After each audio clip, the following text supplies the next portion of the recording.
Olá, boa noite. Boa Boa noite. noite. Todos estão Boa bem? noite. Bem, graças a Amém. Deus. Graças a Deus, né? Todos estamos bem. Olha, a gente passou aí uns dias quentes e hoje não sei onde você está, mas aqui no Cascatinha, onde nós estamos, aqui deu uma esfriada assim considerável, né, Roberto? Rapidamente, né? Roberto, Mudou Mariana, a sim. gente mora pertinho aqui, é, lado a lado, vamos dizer assim, e realmente o tempo, ainda mais agora à noite, esfriou bem.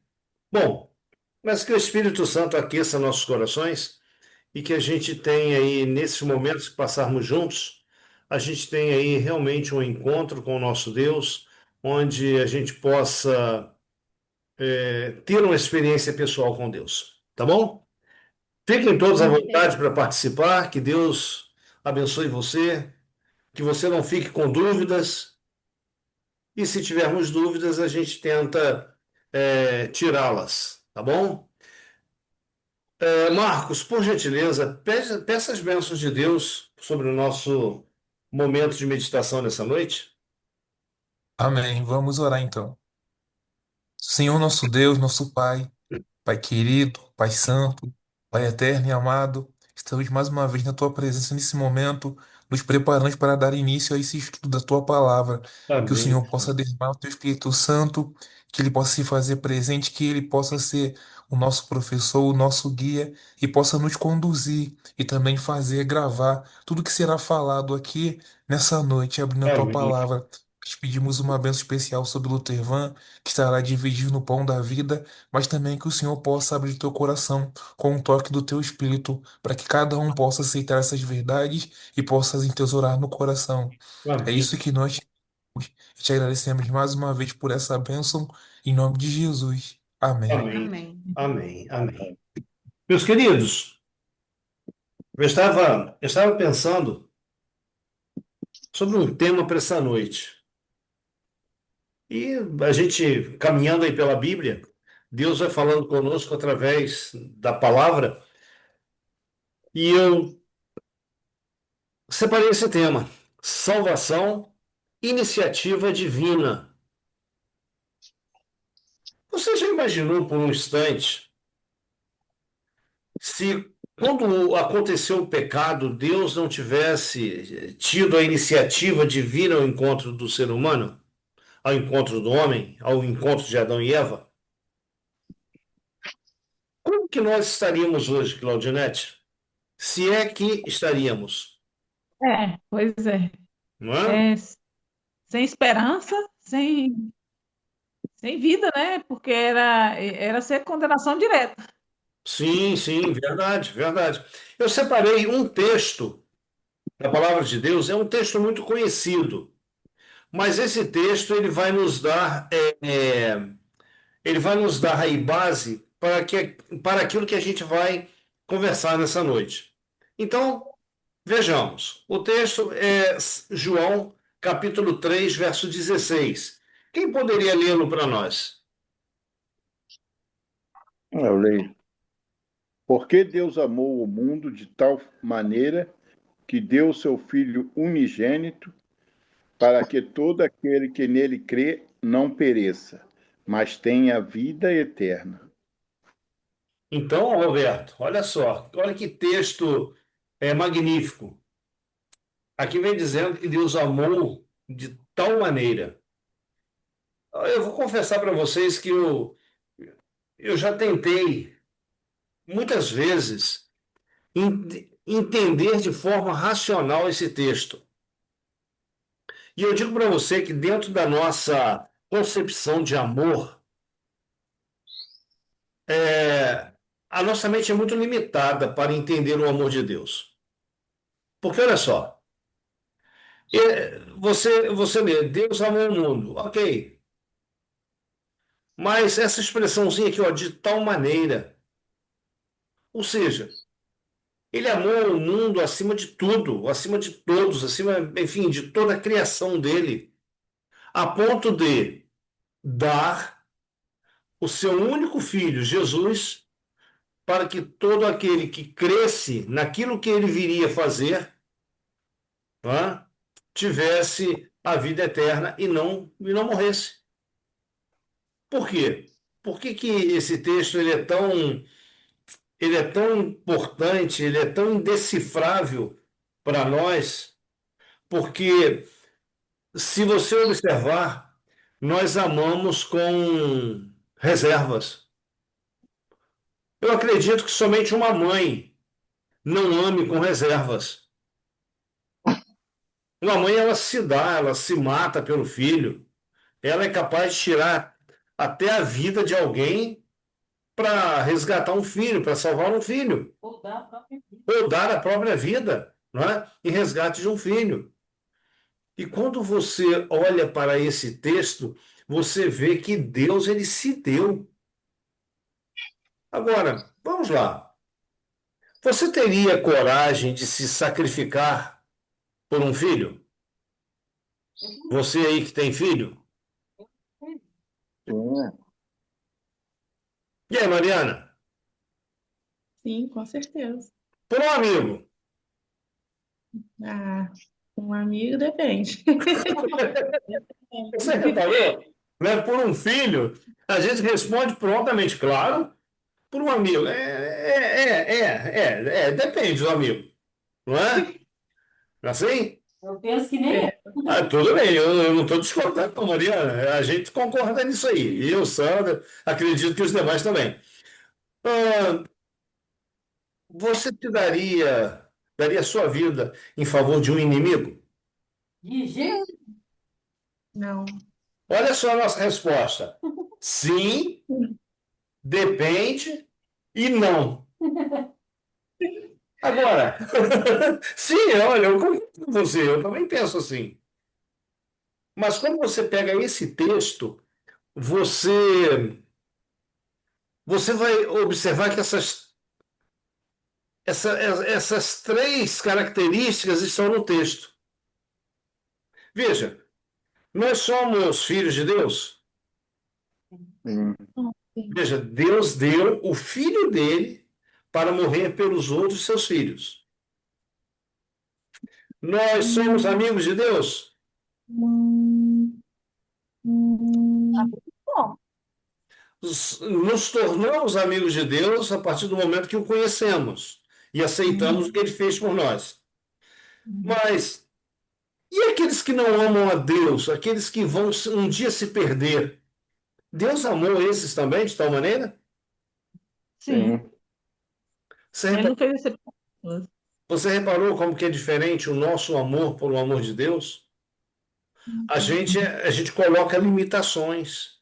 Por um filho, a gente dá a própria vida. Por um amigo, Talvez um rim. hein? Talvez um rim. Talvez um rim. Talvez um rim.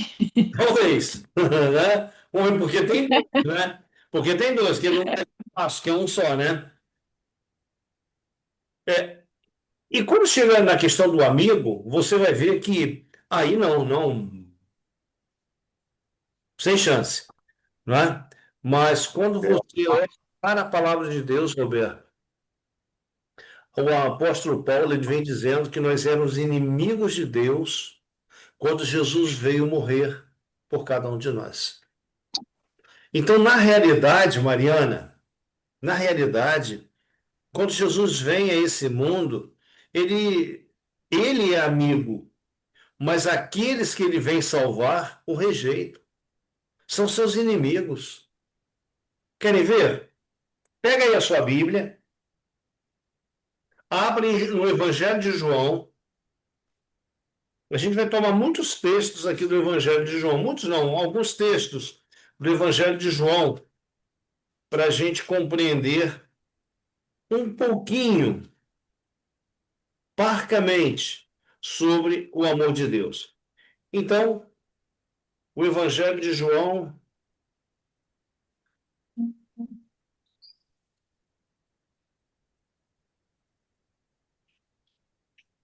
deixa eu achar o texto aqui. É, nós temos esse aqui no capítulo 3, né? João, capítulo Ô, Roberto, eu vou ser sincero contigo, me fugiu o texto. Acredita? Não é capítulo 2 não, Lutero? Não, não. Olha, me fugiu o texto aqui da mente. Mas olha só, Deus, ele, a palavra de Deus, ela vem dizendo para nós que Deus, ele ama de uma forma incondicional, ok? E dos escritores bíblicos, o apóstolo João foi o que mais dedicou tempo, Mariana, Claudinete, a falar do amor de Deus. Se você pega lá na epístola dele, lá perto de Apocalipse, na primeira epístola, no capítulo 4, verso 8, ele diz assim: aquele que não ama, não conhece a Deus, porque Deus É. é amor. Quando eu leio esse texto, aquele que não ama, não conhece a Deus, porque Deus é amor. É, nós já comentamos numa outra live aqui que fizemos, que nós somos transformados como? Através de quê? Alguém se lembra? Do amor de Deus, né? Sim, do amor de Deus. Marcos, se lembra? Contemplação. Nós somos transformados pela contemplação. Então, quando nós contemplamos o agir de Deus, os atos de Deus em nosso favor, o nosso coração ele vai sendo abrandado. Querem ver um exemplo? Pedro. Pedro ele era um homem tão assim presunçoso. A gente pode colocar para ele aí algumas características negativas, impetuoso, que um dia, algumas vezes a Bíblia relata para a gente de Pedro tomando assim as rédeas da situação em sua mão, em suas mãos, dando com os burros na água. Você vai encontrar Pedro no dia que Jesus foi aprisionado. Pedro arrancou da espada e mirou no pescoço lá do servo do sumo sacerdote. Então, esse era Pedro. Pedro ele respondia primeiro para pensar na pergunta e na resposta depois. Mas você vê que o tempo que Pedro passou com Jesus, Pedro foi transformado. João e Tiago, eles eram tão assim intrépidos em falar que eles eram chamados de filhos do trovão. Então imagina, aquela pessoa que ela dá a resposta sem pensar. Ou então toda e qualquer resposta é na base da ira. Assim era, assim era João e assim era o Tiago. Eram chamados de Boanerges, filhos do trovão. Bem, o Tiago, irmão de João, morreu. Mas João foi o último dos apóstolos que ficou vivo e não passou, vamos dizer, não é que não passou pela morte, ele não foi morto cruelmente como os outros foram, ok? Então, esse João que era intrépido, que qualquer coisa respondia ali no pé da língua, vamos dizer assim, esse homem, quando ele está lá na sua idade, passando toda a sua vida contemplando a Jesus, ele vai escrever para uma igreja que está cometendo erros, está cometendo pecados. Ele diz assim: filhinhos. Também está lá na epístola, na primeira epístola de João, capítulo 2, versículo 1 e 2. Ele diz: filhinhos, essas coisas vos escrevo para que não pequeis. Se todavia alguém pecar, temos um advogado junto com o Pai, Jesus Cristo justo. Então, aquele homem que, vamos dizer assim, 60 anos antes, era chamado de filho do trovão por responder da forma como respondia, ele agora, 60 anos depois, ele olha a sua igreja errando, a sua igreja pecando, e ele fala com a igreja de uma forma carinhosa, filhinhos. Não é? Então, a contemplação, Marcos, fez com que Pedro tivesse a sua vida mudada. João tivesse a sua vida mudada. Sabe? A mesma contemplação hoje que nós tivermos de Jesus, a nossa vida também será transformada. Não é? O apóstolo Paulo, ele, num dado momento, ele diz assim para os seus ouvintes: que haja em vós o mesmo sentimento que houve em Cristo Jesus. Em outro momento, agora ele escrevendo aos Gálatas, no capítulo 2, verso 20, ele diz: olha, já não sou eu quem vive, Cristo vive em mim. Então, de tanto ele contemplar a Cristo, ele pôde dizer: Cristo vive em mim. E esse é o desejo de Deus. Deus, ele quer viver em nossas vidas, ele quer dirigir as nossas vidas, porque sendo assim, nós alcançaremos a plena felicidade, não é? Seremos completos nele. A gente costuma dizer, ô Letícia, que a Sim. morte faz parte da vida. Você concorda com isso? Eu diria que é a única certeza da vida. Mas olha só, Hum, a gente costuma dizer que a morte faz parte da vida, mas não. A morte, ela é exatamente a negação da vida. A gente pode ter certeza que ela vai chegar um dia, mas ela é a negação da vida. Quando a morte chega, o que que ela tira de nós? a vida. A vida. Ela tira tudo, né? Ou seja, tirando a vida, tirou tudo. Então, aqui diz, não, a morte é a negação da vida, não parte dela. A morte, quando ela chega, ela tira por completo, ela tira tudo. No entanto, né, estando acostumados com a morte, todos nós nos acostumamos com a morte. Você se acostumou com a morte, Sandra? Não, Não? não. Mas sabe, a gente olha aí um acidente, a gente olha aí o que está acontecendo no mundo, não é?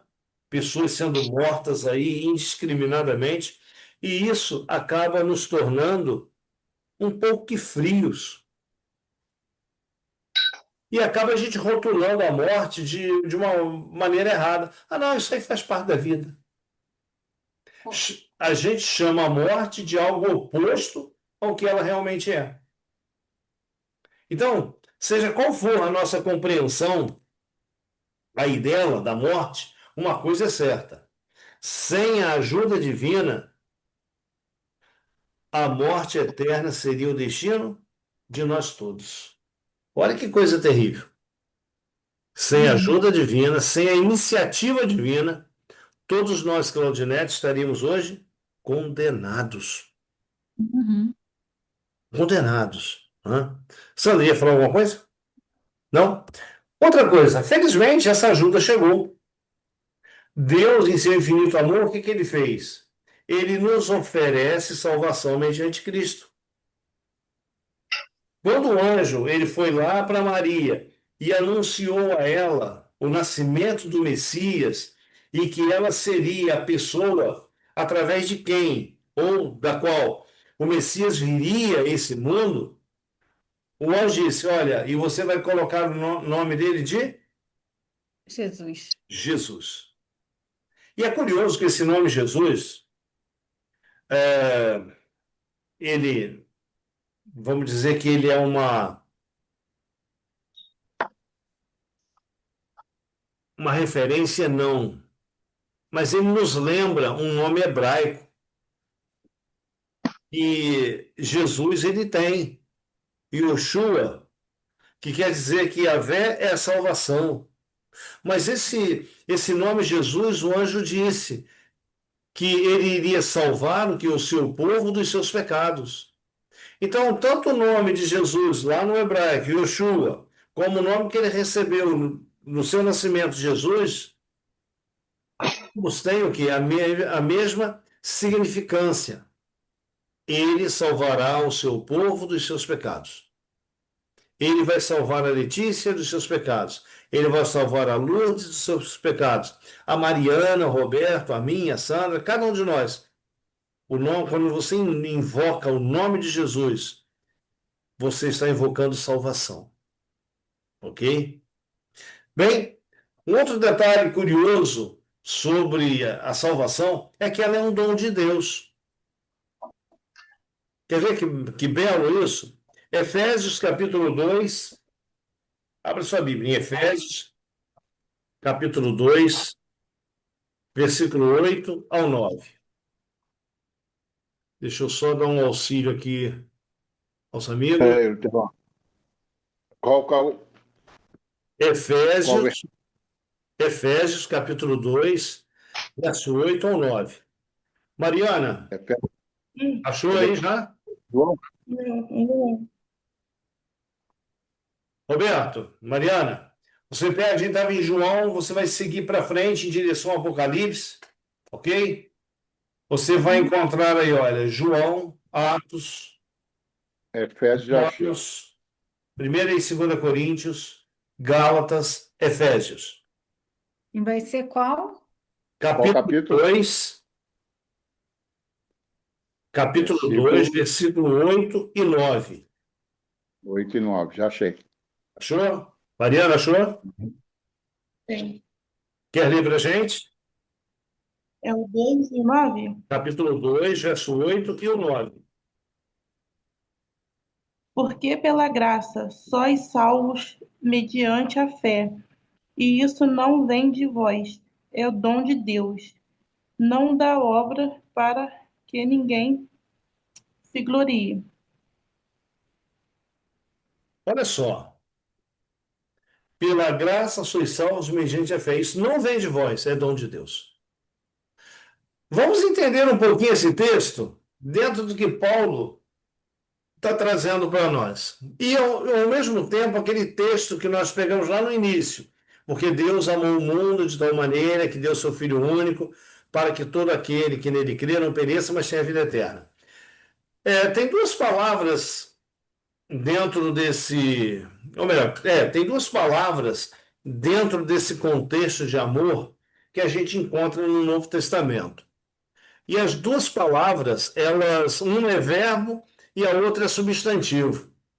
Então, na língua portuguesa, a gente tem essas duas características aí de palavras. Então, veja só. Lá no original em que a Bíblia foi escrita, a palavra ali para amar, Deus amou. É agapau. Já ouviram essa palavra? Eu não. Não, Não. né? Mas o substantivo dela é amor. E a palavra ágape ou HP, vocês já ouviram? Ágape, HP, sim. Sim, né? Essa aqui, veja, uma aqui, ela é derivada da outra, não é? É, o HP e o agapau, elas estão aí é, centradas, não é? Na mesma raiz, não é? E a raiz aí tem a ver com amor e amar. Então, no Novo Testamento, esses dois termos, eles revelam para a gente o profundo, constante amor de Deus para com suas criaturas. Eu estava agora há pouco conversando com Sandra aqui, e eu falei, Sandra, essa colocação, Deus ama sem esperar ser amado, eu perguntei para ela, é correta? E ela disse assim, olha, Deus ama incondicionalmente. E é isso aí. Olha, Deus, ele ama você incondicionalmente. Ele ama cada pecador incondicionalmente. Mas você poderia perguntar, mas espera aí, aquelas pessoas lá no Sudão que estão matando cristãos, Deus ama essas pessoas Sim. incondicionalmente? sim. Sem sombra de dúvidas, não é? Sem sombra de dúvidas. Deus ama um criminoso que matou, violentou uma criança? Deus ama, não é? A gente É isso aí, não é? O amor de Deus não exclui a justiça dele, ok? Então vejamos. Aqui a gente colocou o seguinte: olha, no Novo Testamento, esses termos revelam o profundo e constante amor de Deus para com suas criaturas, que são completamente indignas desse amor, que é um atributo proeminente do seu caráter. Então, aquele texto lá de João que nós falamos há pouco, olha, Deus, ele não somente ama, ele é amor, ele é fonte do amor, ok? O amor é um atributo dele. Então, o amor de Deus, ele não é um impulso como o nosso. O amor humano, ele é um impulso, fundamentado em sentimentos ou preferências. Se alguém pisa no meu pé, no meu calo, fala mal de mim, eu já não amo mais essa pessoa. Seu amor não é seletivo, a gente seleciona quem nós vamos amar. Olha, eu amo, eu gosto desse, eu não gosto daquele. Não é verdade? Não é assim que a gente age? É Sim. verdade. É uma realidade. Uhum. É, Né? A gente escolhe quem nós vamos amar, quem nós vamos gostar. Ok? Ô, Tervan, você falando assim, eu lembro daquela cena em que, né, Jesus está ali nas horas finais, na cruz, né? E aí ele diz assim, né? Perdoa, Pai, porque eles não sabem o que fazem, né? Então a gente vê ali, né? Mesmo nas últimas horas ali, aqueles que estavam zombando, né? Crucificando ali, Jesus ainda continuava, né? Amando eles ali, né? Por mais que eles tivessem feito o mal ali, né? É verdade, Marcos. Ô, Marcos, será que a gente amaria é, nesse porte? Nem É por mim. difícil, né? Deixa eu Nem contar. É verdade, né? Deixa eu contar uma coisa para vocês que eu vi essa semana. Estava aqui olhando alguns testemunhos, né? E eu me deparei com um que me chamou a atenção. Uma policial nos Estados Unidos, ela encontrou com um rapaz, achou que o rapaz era um bandido, e em um movimento que o rapaz fez, ela sacou da arma e matou o rapaz. Essa policial branca, o rapaz negro, a gente, é,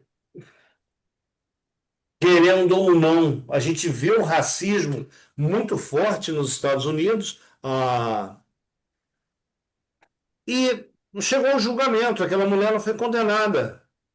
E lá no tribunal deram a oportunidade do rapaz, do irmão dela, que estava lá como representante da família, dele falar alguma coisa.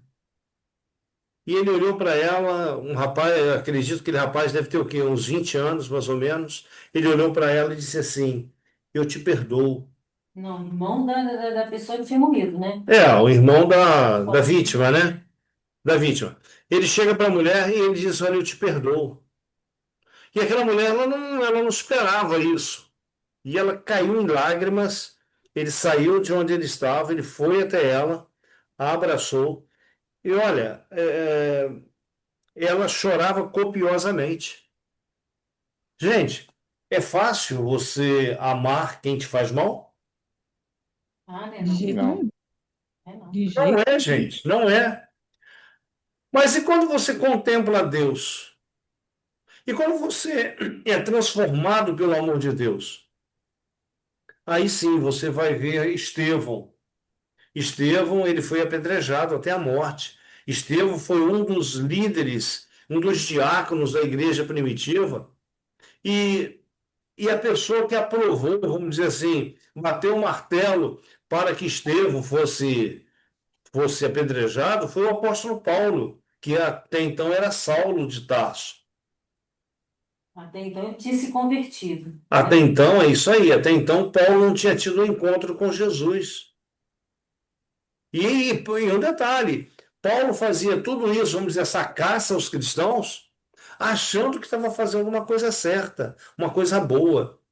E naquele dia, quando Estevão foi apedrejado, colocaram as vestes, né, ali aos pés de Paulo, e Paulo presenciou Estevão ser apedrejado.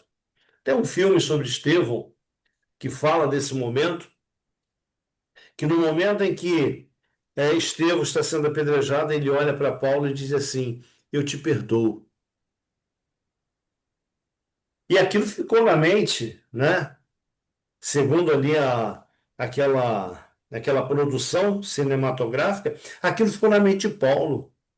Eu te perdoo, eu te perdoo, né? Sabe, Estevão havia aprendido a perdoar com Jesus. E você vai ver que o ministério de Jesus, todas as vezes que pessoas chegavam a ele desesperadas, ele dizia para as pessoas: olha, perdoados estão os teus pecados. Gente, eu acho que não tem coisa mais maravilhosa do que você receber perdão e você liberar perdão, não é? Então, entenda uma coisa: a salvação é um dom de Deus. Uma coisa que a gente tem que ter em mente, que a salvação, ela não veio quando Jesus morreu na cruz.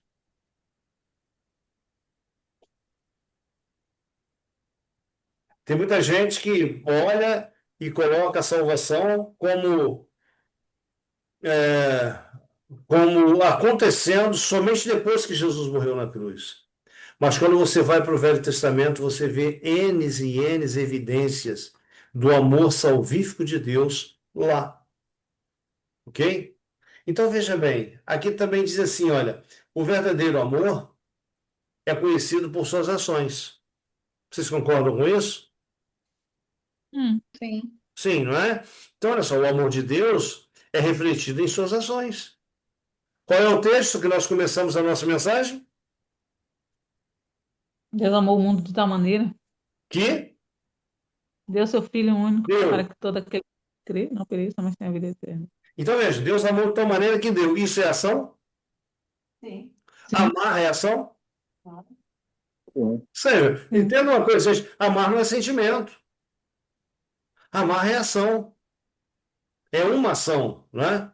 Dar é uma ação. Então, o amor de Deus é refletido em suas ações. Tanto que amor não é sentimento, e muitas das vezes a pessoa fica, eu te amo, eu te amo, eu te amo, e maltrata a pessoa. Então, na verdade, o amor, você aceita o amor, até mesmo a palavra de alguém, quando você vê ação, reação.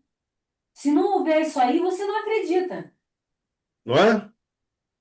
A ação o quê? É uma demonstração daquilo que está o quê? No interior. Então, por amor, ô Claudinete, por amor, Deus, ele deu o seu único filho para a tua, para a minha, para a nossa salvação. Ao fazê-lo, o que ele fez? Ele deu tudo que tinha. Ou melhor, ele deu a si próprio, não é? Ah, eu gostaria de perguntar uma coisa ao grupo aqui. Qual é o contrário de amor? Pode. Ódio, raiva. Ódio. Quem acha que é ódio? Levanta a mão. Ódio. Ódio. Ah, Marcos, não, Marcos, eu não sei o que ele respondeu lá, mas que, né, tá somente a foto ali. Mas vocês concordam que o contrário de amor, o antônimo de amor, seja ódio? Sim. Vocês Sim. permitem discordar de vocês? de novo! De novo, olha só. Quer ver uma coisa interessante? Olha, o amor de Deus não conhece egoísmo, certo? Certo. Sim, Essa última frase aqui embaixo. Quem ama, o que faz? Tá. Dá. O contrário disso, o egoísta, Ele retém. ele retém. Então, se amor você dá, o contrário de amor não é ódio, Reter. é reter. Então, é egoísmo. E o amor de Deus, ele não conhece egoísmo. Sabe? E normalmente, quando nós abrimos mão de alguma coisa, a gente abre mão daquilo que nos sobra, daquilo que sobeja, não é? Ah, você vai dar uma roupa. Você vai lá no armário e você escolhe, mas essa aqui não serve mais, essa aqui está mais apertadinha, essa aqui está larga, eu cresci, essa aqui tá curta. Não é assim? Essa aqui está desbotada. Mas você não pega aquela tua roupa de festa e dá para alguém que, quando você olha para Deus, Deus deu tudo, Deus deu o melhor que ele tinha nos céus. Deus ele esvaziou o céu para que Uhum. pudesse preencher nossas vidas. Então, como entender esse amor? A gente está acostumado com esse nosso amor aí pequeno, mesquinho, né? Uhum. Deus não. Olha só, isso aqui, a gente quando toma essa parábola aqui, ela é interessante. Abra sua Bíblia lá em Lucas 18, 9 a 14. Lucas, capítulo 18, verso 9 a 14. São 5 ou 6 versos. Nós já falamos sobre essa parábola um tempo atrás, numa outra situação, e hoje gostaríamos de tratar aqui de um outro prisma. Lucas 14, versículo Lucas, capítulo 18, versículo 18. 9 ao 14. Lucas, capítulo 18, verso 9 ao 14. Posso ler? Sim, claro. Então vai ser a parábola do fariseu e do publicano. Isso. Propôs também esta parábola a alguns que confiavam em si mesmos, por se considerarem justos e desprezavam os outros. 2 homens subiram ao templo com o propósito de orar, um fariseu e o outro publicano. Uhum.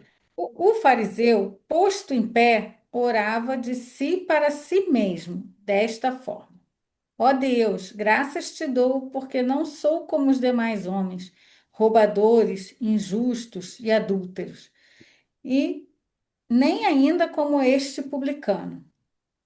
Jejuo 2 vezes por semana e dou o dízimo de tudo quanto ganho. O publicano, estando em pé, longe, não ousava nem ainda levantar os olhos ao céu, mas batia no peito, dizendo: Ó Deus, se propício a mim, pecador, digo-vos que este desceu justificado para a sua casa, e não aquele, porque todo o que se exalta será humilhado, mas o que se humilha será exaltado. Eu pergunto para você, nesse relato que a gente deu aí do fariseu e do publicano, na nossa mente, quem deveria ser exaltado? Deus. Não, não. Lê o relato. Deus teria que Hã? exaltar quem aí, no nosso ponto de vista? O Ah, fariseu ou o publicano? o publicano. O publicano? É, Não. ele estava mais humilde, né? Ah, tá. O outro tá com arrogância, tipo, eu, sei lá, eu dou dízimo, eu faço isso, eu faço aquilo, me dou-te graça por não ser igual, enfim. É. Olha só. Só que se você pegar isso aqui para algumas mentes desavisadas disso aí que você falou, eles iriam olhar para o fariseu, não, mas o fariseu era um religioso, Uhum, ele é fiel, né? uhum, Ele é, fazia tudo por devoção. uhum. Mas o que que estava na frente de tudo quanto ele fazia? O eu dele, né? O eu. Aonde que estava a exaltação a Deus? É, exatamente. Não tinha. Agora, você olha por sua vez o publicano. O publicano, ele está lá num cantinho, de repente, não querendo ser visto por ninguém, e ele está orando baixinho, esmurrando o peito dele, e ele diz assim: Senhor, eu não tenho nada para te oferecer. Agora, Uhum. volta lá para o que o fariseu falou, né? O fariseu é soberbo. Soberbo. Mas ó, imagina agora o publicano dizendo assim: Ô Senhor, ele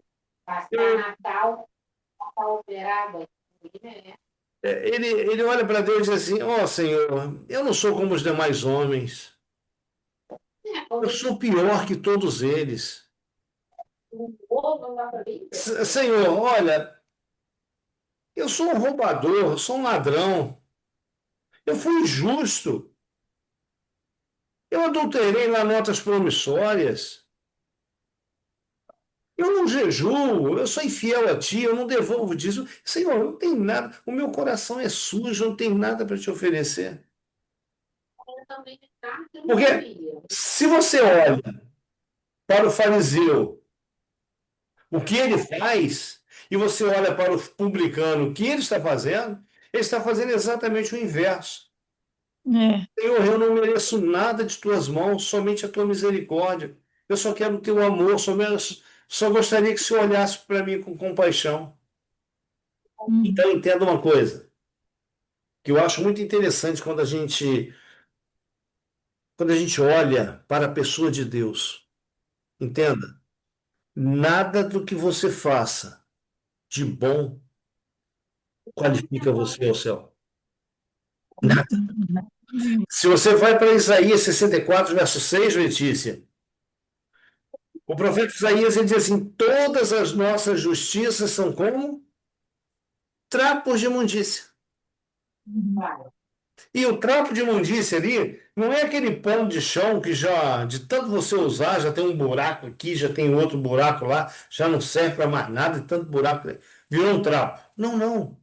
O trapo de imundícia ali era o módice, um absorvente, era o pano que a mulher usava no seu período menstrual naquela época. Aquilo era o trapo de imundícia, Dá esse nome. não é? Então, a nossa justiça sem Deus, as obras, as coisas boas que a gente pode fazer sem Deus, Isaías diz que tem aquela característica ali, trapo de imundícia, não é? Igual o Cornélio, ele fazia tudo que agradava a Deus, só não era o servo dele ainda, né? O Cornélio. Eu acho que ele já era servo, mas nem ele sabia que ele era servo, É, não tipo, é? Porque, é. veja, olha o que que o Ele anjo fazia. falou para ele. As tuas ofertas e as tuas orações foram vistas diante de Deus. Uhum. Não é? Então, Aham. vamos dizer que Cornélio, ele está lá em Atos 10, tá bom? Quem quiser Aham. ver aí a história de Cornélio, está lá em Atos 10. Veja, Cornélio, ele precisava de alguns retoques, não é? Para ele realmente, não, opa, eu estou no caminho certo. Eu tenho Ah, que tá. Eu, continuar eu, eu buscando. imagino que ele fazia tudo que agradava a Deus, mas ainda não era um servo do Senhor, não servia a Deus, né? Não tinha aceitado, digamos assim, o sacrifício Sim, da sim. cruz. Igual tem muita gente que é boa lá no mundo, tem muita gente que faz coisa boa, mas não, ainda não aceitou Jesus, não é um servo do Senhor ainda. Sabe o E que nem por isso não aceitava ser salvo, né? sim, sabe, Claudinete, Deus conhece todos esses corações. E eu Uhum. te digo sem medo de errar. Essas pessoas, se um dia elas tivessem um encontro com Jesus, elas continuariam sendo essas pessoas boas e melhores, Uhum. porque agora elas teriam um real motivo para praticar as boas obras que são inerentes, Uhum. inerente, eu não sei se seria essa a palavra, mas as boas obras que elas praticam, não Uhum. é? Tem muita É. gente boa por aí, tanto que você vai em Apocalipse 18:4, lá está dizendo, Deus está fazendo um apelo, sai dela, povo meu, sai de onde? Sai do erro, sai do pecado. Então, lá no pecado, Deus tem um povo lá. Uhum. E olha que coisa maravilhosa, não é? Deus tem um povo ainda que não o está servindo como ele quer. É verdade. Agora, sabe uma coisa que eu acho assim, curioso? Letícia, tem muita gente que diz assim, ah, eu vou fazer isso, eu vou fazer aquilo para ser aceito por Deus. Uhum. Nenhuma das nossas obras fará Deus nos amar mais ou nos amar menos. Ele ama o quê? Independente daquilo que eu É. faça, não é? Agora, sabe uma coisa que é terrível, Roberto? Hum. É a pessoa que diz assim, olha,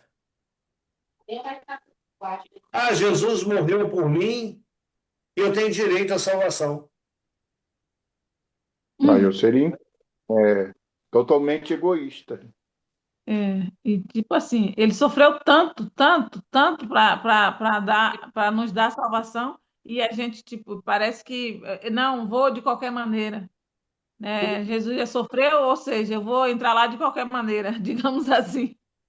Mas, Não, e eu acho um E pouco aí eu coloco, contraditório também, igual ele disse ali, que a gente pode fazer, fazer, mas também Não é contraditório? Que aí é o meio confuso, né? Perdão, Ele Letícia, não nunca fez entendi. por nós, se ele Não, deu a porque vida igual dele. ela está dizendo aí desses, não preciso fazer nada porque eu já estou salvo, né? Porque Jesus já derramou É. esse sangue para me salvar.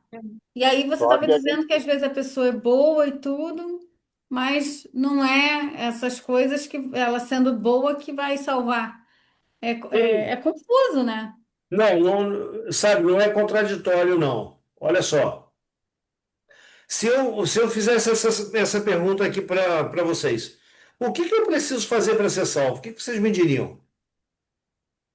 Aceitar o é, sacrifício e tal obedecer, né?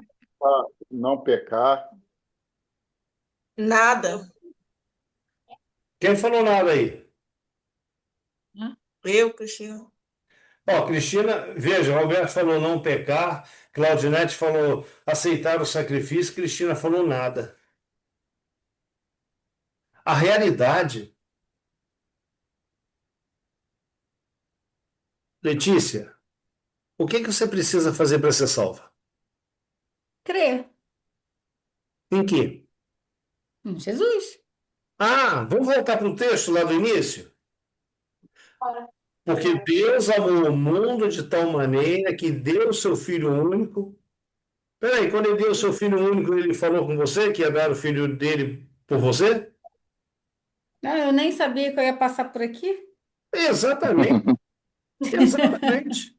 Então tá. Porque Deus amou o mundo de tal maneira que deu o seu Filho único para que todo aquele que Nele crer, não nele pereça, crê. mas Veja, na salvação, a nossa única participação é crer, é aceitar o sacrifício dele. Sabe, Roberto, Jesus, Deus, ele não pede para você deixar de pecar para ser salvo. Não é isso. Então eu posso ficar fazendo bagunça. Ele pede para você Não. crer. Ele diz para você crer. Quando você crê no sacrifício que ele fez e aceita, o que acontece? Ele não é um intruso na nossa vida, no nosso coração. Deus, ele só entra em nossas vidas, Mariana, se eu permitir, se ele for convidado. Mas quando você crê no sacrifício que ele fez e permite ele entrar na tua vida, tudo aquilo, Letícia, que não tem a ver com ele, é ele quem remove. O que acontece? As nossas vidas começam a ser transformadas. Aquilo que nós fazíamos, não fazemos mais. Aquelas palavras que nós falávamos, não falamos mais. Então, alguém vai chegar e vai dizer assim: é a terceira vez que a Rafael está pedindo para reagendar. Então, veja bem, alguém vai chegar para você e vai dizer assim, Claudinete, puxa, Claudinete, você está tão mudada. O Wilton mudada? Como? Não, você está mudado, você está diferente. Eu tenho um amigo, eu e Sandra, hoje, infelizmente, ele está fazendo aí tratamento aí, está uma doença grave. Quando eu conheci esse camarada muitos anos atrás, primeira vez que eu estive com ele, na casa dele, com a esposa dele, com ele ia ser rei momo do carnaval em Petrópolis. Ali nós conversamos mais ou menos uns 5 minutinhos e vamos colocar assim, ele falou 10 palavras. Das 10 palavras que ele falou, 13 eram palavrões. ou seja, Das todas. 10 palavras, 13 eram palavrões. E a gente, com o tempo, a gente começou a estudar a Bíblia, coisa e tal, ele aceitou Jesus e ele foi mudando. Ele tem o mesmo temperamento que ele tinha lá atrás. Mas você conversa com ele hoje, 30 e tantos anos depois, você não ouve ele falar um palavrão. E um dia eu cheguei para ele e falei, meu amigo, você mudou, hein? E como assim, cara? Tu tinha uma boca muito porca. Você lembra? Você tinha uma boca muito porca. Tá querendo dizer o que com isso? Aí eu contei para ele.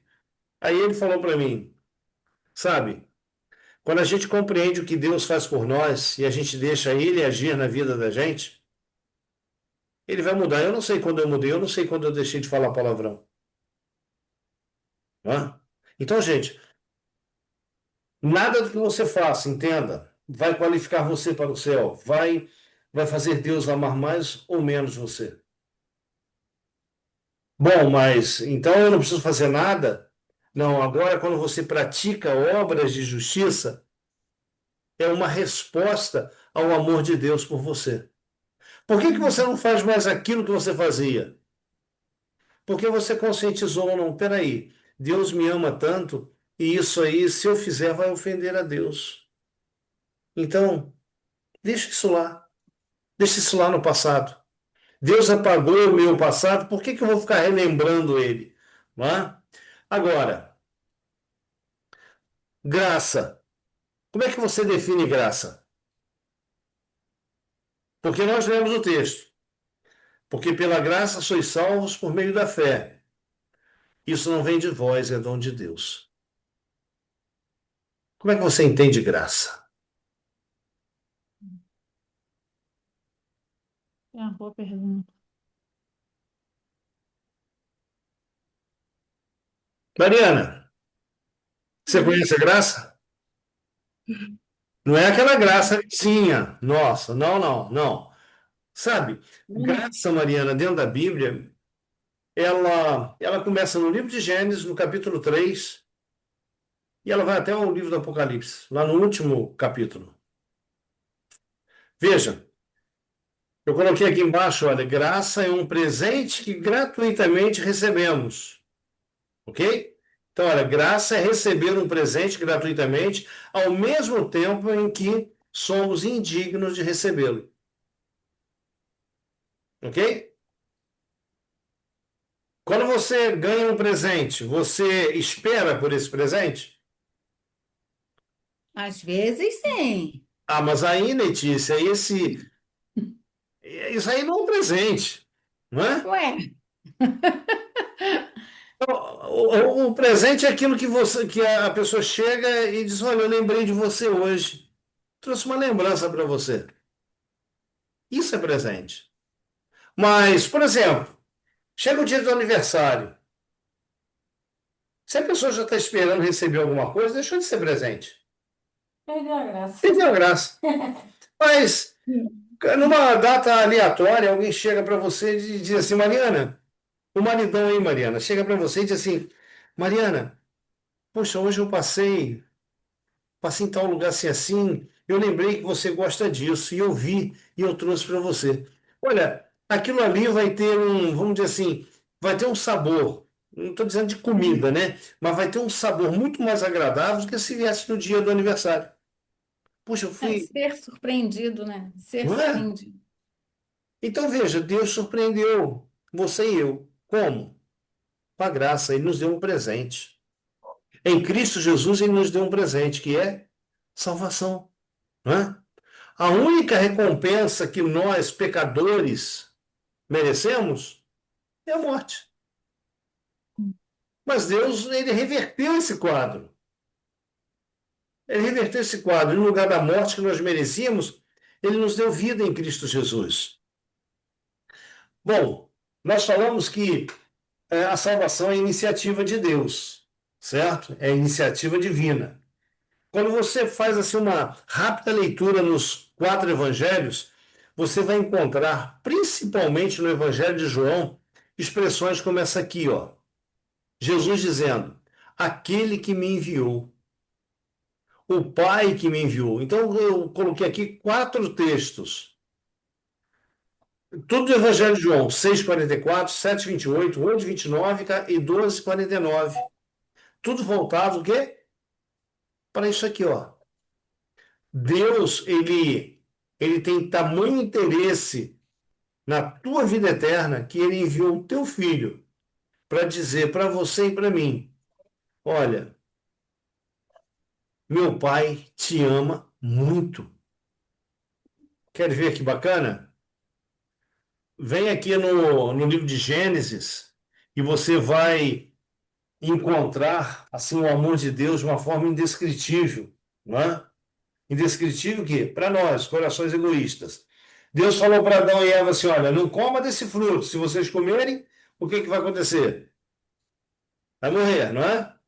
É Então, verdade. capítulo 3 de Gênesis, Adão e Eva tinham acabado de comer do fruto, se esconderam da presença de Deus. Deus poderia ter chegado para eles e ter dito assim: tá vendo? Eu falei, se vocês comessem, vocês iam morrer. Quando eles comeram e viram que estavam nus, o que eles fizeram? Esconderam. Se esconderam. Aí no capítulo, vai lá, capítulo 3, versículo 9. Quem pode ler para nós aí? E o Senhor Deus chamou o homem e lhe perguntou: Onde você está? Veja, Deus procura para Adão para uma reconciliação. O que que Adão fez? Fugiu. Hum. Fugiu. Fugiu, se escondeu lá atrás de um arbusto. Gente, podemos nos esconder de Deus? De Não, jeito a gente nenhum. só Não. pensa. Só pensa. Letícia, a gente falou sobre o livro de Jó há um tempo atrás, não é? Sim, Lá sim. pelo capítulo 38 em diante, Deus de repente chega para Jó e diz assim: olha, se você subir as estrelas, eu estou lá. Se você descer ao mais profundo abismo, eu também estou lá. Então não tem como eu me esconder de Deus. Não tinha como Adão se esconder de Deus. Adão fugiu. Agora, olha que cena interessante. Um arbusto no meio, do lado de lá está Adão, do lado de cá está Deus. Adão, onde estás? Eu ouvi uma mensagem uma vez que me chamou a atenção. Ele falou que Deus e o homem sabem fazer duas coisas muito bem. Vocês imaginam quais são? Eu não. Sabe não? Hum. Fugir não, né? É isso aí, Marcos. Veja, o homem sabe fugir de Deus e Deus sabe correr atrás do homem. Ambos fazem isso. Já pensaram como que isso é profundo? Uhum.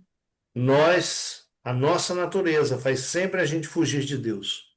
E a natureza de Deus faz sempre Deus correr atrás de nós para reconciliação. Tanto que o apóstolo Paulo, em um dado momento, ele diz assim: Deus estava em Cristo reconciliando consigo o mundo. Ok, o povo de Israel estava no Egito. Quantos anos lá escravo? 400 anos? 400 anos, não é? Aí o que que Deus faz? Deus envia um libertador chamado Moisés. Moisés. Tá? Aí tá, passaram-se aí os séculos. E o profeta Isaías, ele diz assim, que a virgem conceberia, daria luz a um filho, e esse filho seria chamado de Jesus. Emanuel. Não. E o que quer dizer Emanuel? Deus conosco. Ou Conosco. seja, Deus tomou a iniciativa de vir ao nosso encontro. Emanuel, Deus conosco, não é? Se você vai para Lucas capítulo 15, você encontra lá três parábolas. Você vai encontrar a parábola da ovelha, das 100 ovelhas, você vai encontrar a parábola das 10 dracmas e a parábola dos dois irmãos. Quando você lê a parábola das ovelhas, você vai encontrar o seguinte: o pastor ele chega no aprisco e ele começa a contar, Mariana, as ovelhas, botando para dentro. Uma, duas, três, quatro, cinco, 95, 96, 97, 98, 99. Ué, mas peraí, são 100? Cadê cadê a centésima ovelha? E conta de novo. Uma, duas, três, quatro, 95, 96, 97, 98, 99. Aí a palavra de Deus diz assim, que ele deixou as 99 guardadas, protegidas ali no aprisco, e ele foi o que em busca daquela única ovelha que havia se perdido. Ele foi em busca da única ovelha, da única ovelha que tinha se perdido. Bom, aí a mulher, ela perdeu, ela tinha 10 moedas, que era um dote que ela recebeu aí da sua mãe, da sua família, da sua mãe, né? E de repente um dia ela perdeu dentro de casa uma daquelas 10 moedas. E a Bíblia diz que ela pegou uma vassoura, varreu toda a casa, e fico imaginando ela botando toda a mudança para cá, para fora, e no meio daquela poeira toda, ela diligentemente ela caça, ela procura aquela moeda até encontrar. Sabe, gente? Deus está procurando você. Deus está procurando a mim. Deus está procurando cada pessoa que vive nesse mundo. E sabe, Deus ele procura diligentemente. Aquele homem saiu para procurar as ovelhas, de repente, nas trevas da noite. Esse mundo também está em trevas e Deus está procurando o quê? Os seus filhos, as suas ovelhas, que estão aí pelo mundo, perdidas nas trevas. Então, é, é assim que Deus é contigo, Mariana. É assim que Deus é contigo, Roberto. É assim que Deus é com o Marcos, com a Letícia, com cada um de nós. Deus não se cansa de amar. Deus não se cansa de buscar. Ok? Bem, em Lucas 19, verso 10, aí vem dizendo: porque o Filho do Homem veio buscar e salvar quem? Que havia perdido. Eu pergunto para você: você já se sentiu perdido? Eu já. Já? Está perdido Já. ainda? Eu acho que não. Eu tô procurando no caminho, eu acho. Então, uma coisa, entenda isso. Se você não está perdido, amém, foi encontrado. Se você se sente perdido, Cristo está ansioso para encontrar você. Então, permita ele te encontrar. É aquele texto lá de Apocalipse. Ele está à porta batendo. A gente só tem que fazer uma coisa: abrir Abri- o coração, dizer, Senhor, eu estou aqui. Mas sabe, mudando aqui, a gente está caminhando aí para o nosso encerramento, mudando aqui, o pecado, ele, ele cobra um alto preço. Sabia disso? O pecado Uhum. cobra um alto preço. Lá no Éden, quando o homem foi criado, Deus falou para ele assim: olha, não coma desse fruto, porque se você comer, você vai morrer. Morri. Certamente morrerás. Isso aqui era uma sentença? Isso era uma sentença. Para ele continuar vivendo, ele não poderia comer do fruto. Se ele comesse do fruto, ele morreria.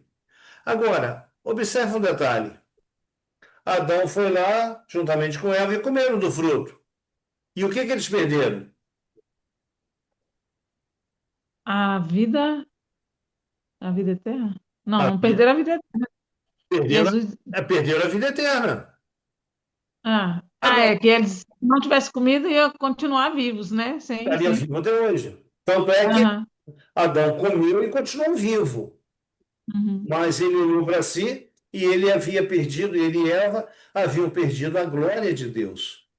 Então Uhum. a vida agora, ela seria por um momento, não mais imortal. Eterno. Não é? Uhum. Mas e agora? Como é que seria ter a vida eterna de novo? Como é que eles Sim. poderiam reaver a vida eterna que eles haviam perdido por desobedecerem a Deus? Eles mais, eu acho que não teria mais como, né? Só. Sabe, o Claudinete, a mesma sentença, morte, como resultado do pecado, seria a mesma sentença, morte, para reaver a vida eterna. Olha só, Após Uhum. o pecado de Adão e Eva, foi morto um animal, certo? Certo. Provavelmente, certamente foi um cordeiro, Uhum. do qual foram feitas vestimentas para Adão e Eva. Se a gente for lá em Gênesis 3, verso 21, o que que nós lemos aí? Quem poderia ler para a gente? Gênesis 3, Uhum. verso 21. Mariana, pode ler para a gente? Aham. Por favor. Fez o Senhor Deus vestimenta de pele para Adão e sua mulher, e os vestiu. Então, olha só, Mariana, o que que o texto vem dizendo? É, então, opa, peraí. Fez o Senhor Deus vestimentas de peles para Adão e sua mulher. Ô, gente, peraí. Qual é a árvore que dá pele? Nenhuma. Viu? Nenhuma. Hum. Árvore dá fruto, dá folha, mas pele não dá. Então, Adão e Eva, se você pegar lá no verso. ahn, no verso, capítulo 3, verso 8 em diante.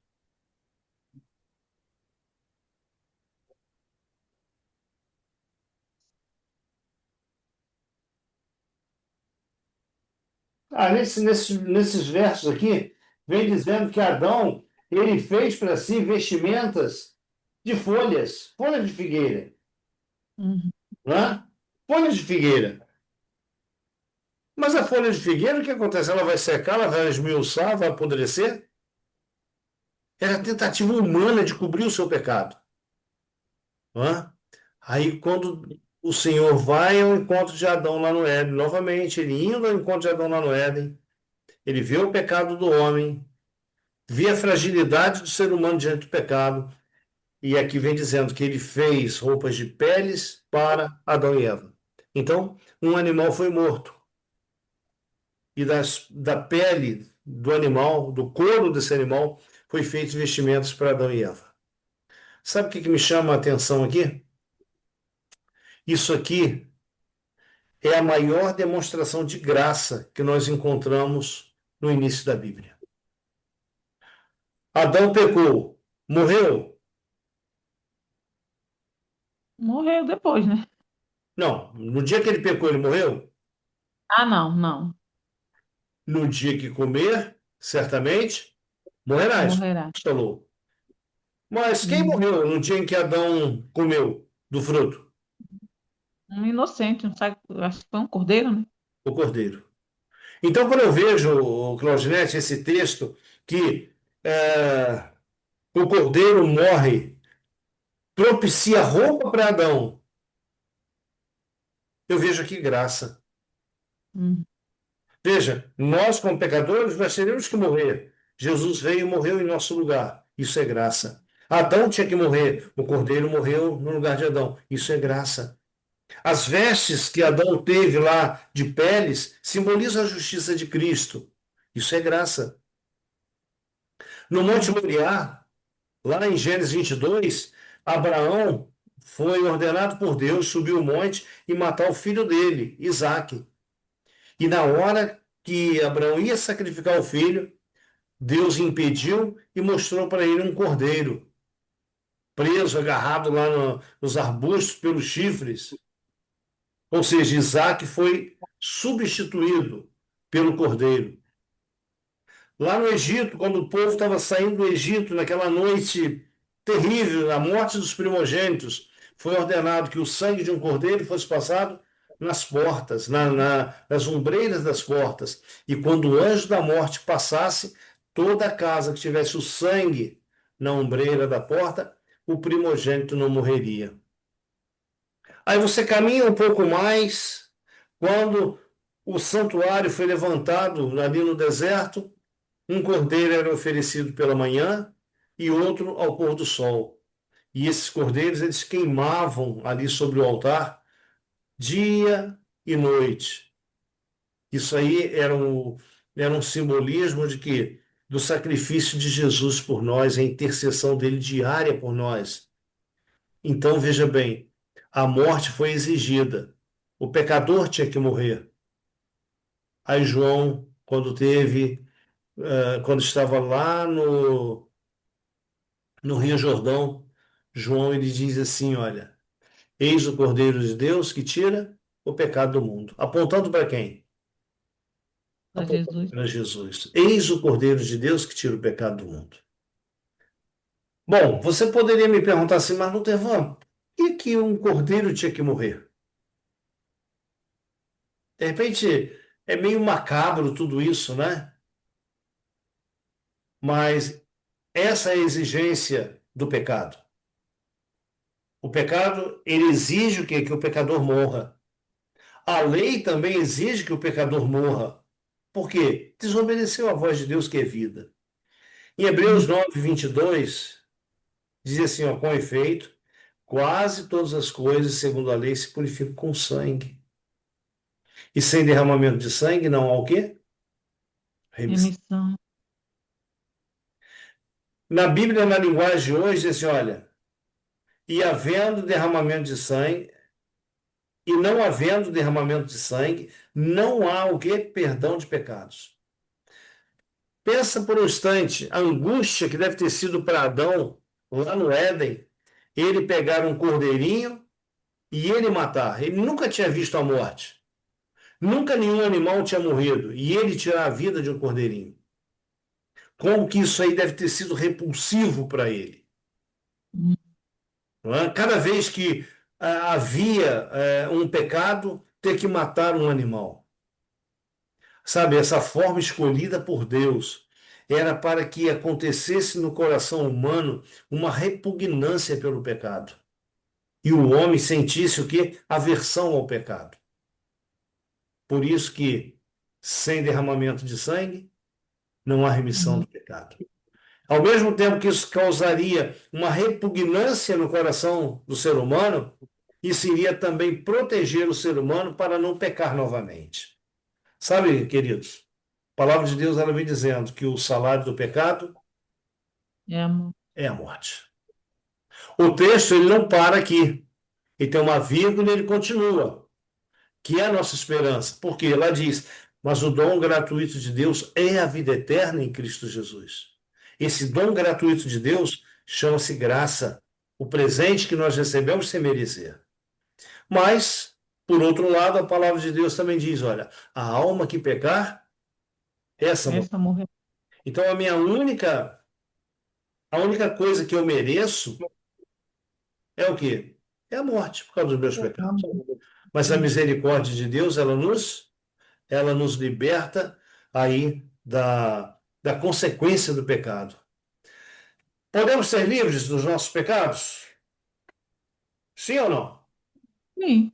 Sim. Olha que texto maravilhoso. Jesus ele diz assim, olha, todo que comete pecado é escravo de quê? O pecado. Pecado. O escravo não fica sempre em casa, na casa. O filho, sim, para sempre. Se, pois, o filho vos libertar, verdadeiramente sereis livres. Sabe, quando nós vivemos longe de Cristo, nós somos escravos. Quando aceitamos o sacrifício de Jesus, quando cremos no que ele fez, nós passamos da condição de escravos para a condição de De filhos. filhos. Somos adotados na família de Deus. Então, quando nós somos adotados na família de Deus, nós estamos livres do pecado. Não quer dizer que não vamos ser mais pecadores. Não, não. Continuamos sendo pecadores, mas o pecado, ele não tem mais domínio sobre nós. Bom, Jesus ele estava numa reunião na casa de Pedro e de repente 4 homens chegam com um paralítico. Desce esse paralítico pelo telhado até onde Jesus está. A primeira coisa que Jesus diz a esse paralítico é algo assim impressionante, olha. Filho, os teus pecados estão perdoados. Perdoa. Não é? Aqui está a história. Alguns foram ter com ele, conduzindo o paralítico, levado por 4 homens, E não podendo aproximar-se dele por causa da multidão, descobriram o eirado no ponto correspondente onde em que ele estava, e fazendo uma abertura, baixaram o leito em que jazia o doente. Vendo-lhes a fé, Jesus disse ao paralítico: Filho, perdoados estão os teus pecados. Queridos, nessa noite, Jesus ele quer dizer a mesma coisa para mim e para você. Ele quer dizer para você, filho, perdoados estão os seus pecados. Por causa dos nossos pecados, a gente merece a morte. Mas o que Cristo fez? Ele tomou o nosso lugar na cruz, pagou a pena da morte que de outra forma estaria sobre nós. Ele, sendo inocente, assumiu nossa culpa, recebeu nossa punição. Para quê? Para que nós, sendo pecadores, como somos, pudéssemos ser declarados inocentes. Por meio dele, de Cristo, em vez de perecermos, recebemos vida eterna. Então vejam, lá no Éden, Adão perdeu a vida eterna, porque pecou. Lá na cruz, Jesus ele morre no lugar de cada pecador. Até mesmo aqueles que vão se perder um dia. Jesus morreu no lugar deles. Era oportunidade de salvação dada a eles. Mas essa oportunidade de salvação tem que ser aceita. Isso é graça. O presente está lá na cruz, o Cordeiro de Deus que tira o pecado do mundo. Mas para ter efeito sobre a minha vida, eu tenho que aceitar esse sacrifício. Eu tenho que dizer para Deus, Senhor, eu creio, Senhor, eu aceito. Lava-me, transforma-me. E Ele é poderoso para operar isso em nossas vidas. Eu te pergunto nessa noite, você aceita o sacrifício de Jesus em teu favor? Sim, Você aceita o perdão que Ele te oferece? sim. Eu Diga, amém, amém. Diga isso para Ele, Senhor. Pode dizer em pensamento, ele lê os pensamentos. Senhor, eu aceito o teu sacrifício por mim. Eu aceito o teu perdão. Eu aceito a tua salvação. E olha, eu não sei o que ele vai fazer na tua vida, mas eu sei que ele já está fazendo, porque você está aqui hoje. Eu sei que alguma coisa, de alguma maneira, de alguma forma, Deus está transformando a tua vida. Porque muitos, há um ano atrás, há 6 meses atrás, não estavam aqui conosco. Mariana, você há 4 meses atrás, eu acho, você não estava aqui com a gente. Roberto, vou colocar um pouquinho mais, há um ano atrás, não estava aqui com a gente. Né? Cada vez que você vem aqui, você está dando oportunidade de Deus trabalhar aí no teu coração e operar uma mudança. E eu creio nisso. Eu creio nisso. Essa transformação que já começou na vida de vocês, se vocês permitirem, ela vai se prolongar, prolongar, prolongar. E um dia, quando Jesus voltar, ele vai olhar para você, para mim, para cada um dos seus filhos e vai dizer assim: Vinde benditos de meu Pai, possuí por herança o reino que você está preparado. Desde quando? da fundação do mundo? Desde a fundação do mundo. Então, antes mesmo da gente existir, ele já tinha um lugar preparado para nós. Esse lugar está preparado para você. Então, que Deus te abençoe. Se você só deixa Deus ser Deus na sua vida, o restante ele se encarrega de fazer. Não pense em deixar isso ou fazer aquilo. Não, não. Deixa Deus ser Deus na tua vida. O deixar de fazer isso ou fazer aquilo vai ser algo natural. Então, que Deus te abençoe grandemente nessa noite. Tá bom? Amém. Vamos Amém. orar? Vamos agradecer a Deus por esses momentos que Ele poderosamente nos permitiu estar juntos. Lembre-se, a salvação é uma iniciativa divina Divina. de Deus. Vamos orar. Maravilhoso Deus e bondoso Pai, obrigado, Senhor. Obrigado porque um dia, quando Adão pecou, o Senhor não o deixou à revelia, mas o Senhor foi ao encontro dele E desde que o homem pecou, o Senhor tem vindo sempre ao encontro do ser humano para salvá-lo. O Senhor, nesta noite, está vindo ao nosso encontro. O Senhor está indo ao encontro daquelas pessoas que vão assistir esse estudo depois, que elas também possam ceder lugar em seus corações para que Jesus entre e faça morada. Por favor, nos dê a tua paz, nos dê o teu cuidado, ajuda-nos a te amarmos como o Senhor merece, porque o Senhor nos ama e de tal maneira que para nós é algo indescritível. Para nós, Senhor, o teu amor é irracional, mas nós aceitamos o teu amor. Nós aceitamos a tua graça, o presente da tua salvação. Então, somente te pedimos, nos ajude a sermos cada dia mais dependentes do Senhor. Em nome de Jesus. Amém, Senhor.